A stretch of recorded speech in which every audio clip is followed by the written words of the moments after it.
ہم سرزمین عرب پر جو کوئی داخل ہوتا تو اسے ایک ٹوائلٹ بھی انگلش نظر نہیں آتا، انگریزی نظر نہیں آتا، مجبور ہوتا وہ کہ 1400 برس پہلے محمد صلی اللہ علیہ وسلم نے مردوں کو بھی بیٹھ کر استنجا کرنے کا حکم دیا اور عورتوں کو بھی بیٹھ کر استنجا کرنے کا حکم دیا۔ بتاؤ مجمع والوں، اسٹیج پر بیٹھے ہوئے میرے سرپرستوں، مجھ سے زیادہ علم رکھنے والوں، مجھ سے زیادہ تقویٰ اور طہارت میں اپنا مقام حاصل کرنے والوں، بتاؤ نبی پاک صلی اللہ علیہ وسلم نے پوری زندگی میں کتنی مرتبہ کھڑے ہو کر پیشاب کیا؟ صرف ایک ہی واقعہ تو بتاؤ گے کہ آپ ایک مرتبہ قوم کی کوڑی پر آئے اور آپ نے کھڑے ہو کر پیشاب کیا؟ مجبوری تھی۔ صرف ایک مرتبہ اگر یہ آپ کا پسندیدہ عمل ہوتا تو آپ ہمیشہ ایسا کرتے۔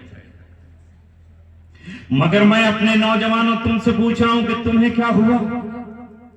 نبی کا طریقہ چھوڑ دیا گیا، اور جب تم نے وہ طریقہ اختیار کیا تو پھر اللہ تبارک و تعالی نے کہا کہ انہیں گھٹنوں سے ناکارہ کر دو۔ میرے نبی کی مخالفت کرنے والے یہ گھٹنوں میں ان کے درد ہو جانا چاہیے، بیماریوں سے دو چار ہوں۔ جب انہوں نے پسند کیا ہے کہ یہ جانوروں کی طرح ہی پیشاب کریں تو پھر مجبور کرو انہیں کہ گھٹنوں پر بیٹھنے کے قابل و قادر۔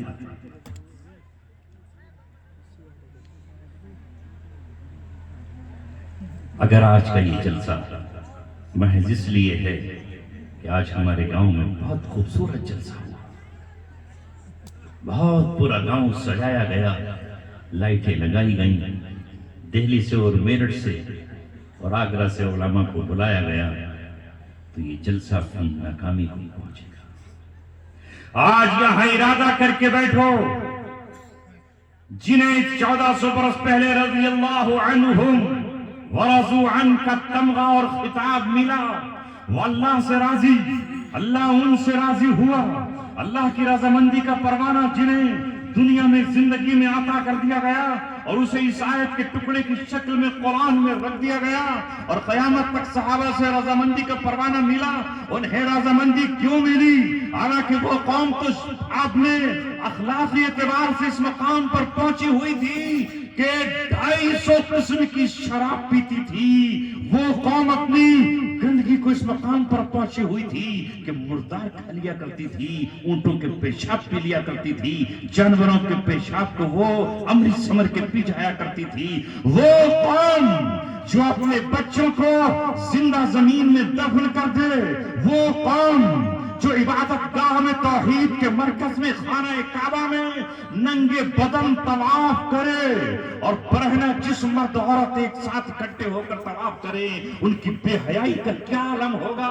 شراب ان کے بچوں کی زبان پر پیدا ہوتے ہی لگا دی جائے، جوا وہ کھیلیں، قتل وہ کریں، 8 مہینے تک انسانوں کے سر اتارتے رہیں، جسموں کے ٹکڑے کرتے رہیں، نیام سے تلوار کو باہر رکھ کر اسے روز خون پلاتے رہیں۔ ایک ایسی قوم جو آپس میں ٹکراتی ہو، مگر جب ان کے سامنے قرآن آیا، جب نبی صلی اللہ علیہ وسلم آئے، آمینہ کا ہاں وہی لال جس لال کا ذکر بھی آپ سن رہے تھے وہ آیا اور اس نے آ کر کہا شراب تم پر حرام، انما الخمر والمیسر والانصاب والازلام رجس من عمل الشیطان فاجتنبوه لعلکم تفلحون۔ تو انہوں نے اس آیت کے سنتے ہی شراب کے مٹکے توڑ دیے، شراب کے جام جو ہتھیلیوں پر رکھے ہوئے تھے وہ زمین پر پٹخ دیے، جو شراب ان کے منہ میں تھی اسے انہوں نے کنی کر کے باہر پھینک دی۔ اگر کسی نے حلق سے نیچے اتارنی تھی تو اس نے اپنی انگلیاں اپنے حلق میں ڈالی اور قے ڈالی، الٹی کے ذریعے باہر نکال دی، گھر میں رکھے ہوئے مشکیزے کو پھاڑ ڈالا۔ کوئی شراب کی نہ بوتل بچی، نہ مٹکا بچا، نہ شراب کا جام بچا، نہ سراہی بچی۔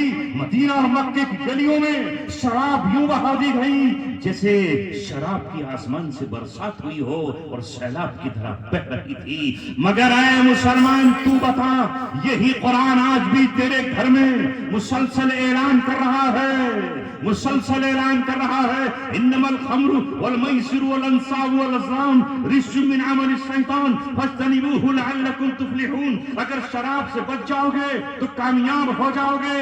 لیکن آج مسلم نوجوان جو شرابی نہیں تھا وہ شراب کے جام اپنے ہاتھوں میں اٹھائے ہوئے ہے. جو نشہ نہیں کرتا تھا وہ آج نشہ کر رہا ہے. جو بدبودار پانی نہیں پیتا تھا گندا اور ناپاک وہ آج پانی پی رہا ہے. تو بتا تو صحیح اپنے عمل سے تو کس کو دعوت دے رہا ہے اور کسے پیغام دے رہا ہے؟